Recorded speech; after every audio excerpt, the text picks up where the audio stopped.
ছাত্র সমাজ মানেন না। এসো ভাই, এসো বোন। কুটানামা বৈষম্য ফিরে এনে এদেশের মেধাবী ছাত্রদের সাথে প্রতারণা করবেন না।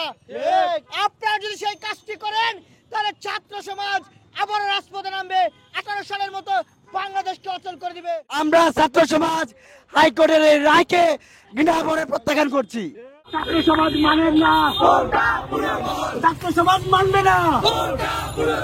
কোটা পুনর্বহাল, ছাত্র সমাজ মানেন না। কোটা পুনর্বহাল, ছাত্র সমাজ মানবে না। 18 হাতিয়ার করতে উঠো আরেকবার। আমার সোনার বাংলায়, মুক্তিযুদ্ধের বাংলায়, 71-এর বাংলায়, 52-র বাংলায় কোটা পুনর্বহাল মানি না, মানব না। কোটা পুনর্বহাল, ছাত্র সমাজ মানেন না। এসো ভাই, এসো বোন, করে তুলি আন্দোলন। এসো ভাই, এসো বোন, কোটা পুনর্বহাল। ঐতিহাসিক কোটা সংস্কার আন্দোলন হয়েছে।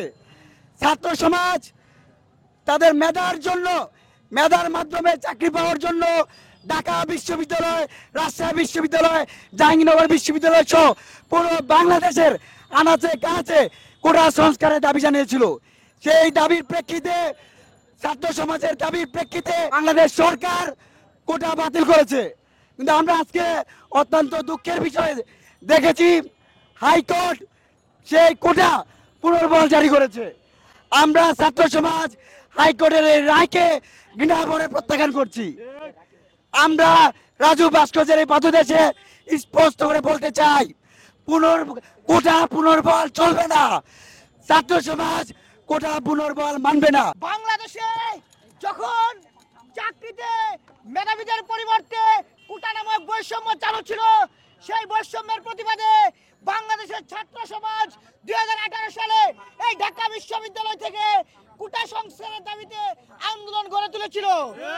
সেই আন্দোলন এক সময় বাংলাদেশের প্রত্যেকটি বিশ্ববিদ্যালয় এবং কলেজের আনাচে কানাচে ছড়িয়ে পড়ে। আপনারা দেখেছেন সেই আন্দোলনের যৌক্তিকতায় বাংলাদেশের আপামর জনতা এই কোটা সংস্কার আন্দোলনকে সমর্থন জানিয়েছিল। সেই সময় বাংলাদেশের বুদ্ধিজীবী সহ সকল শ্রেণীর মানুষ মনে করেছিল যে বাংলাদেশে একমাত্র চাকরির মূল্যায়নের স্তর হবে মেধা। কিন্তু আমরা দেখেছি সেই সময় সরকার শিক্ষার্থীদের আন্দোলনের মুখে দাবি মেনে নিলেও আজকে এই কোটা নামক বৈষম্য ফিরে এনে এদেশের মেধাবী ছাত্রদের সাথে প্রতারণা করবেন না।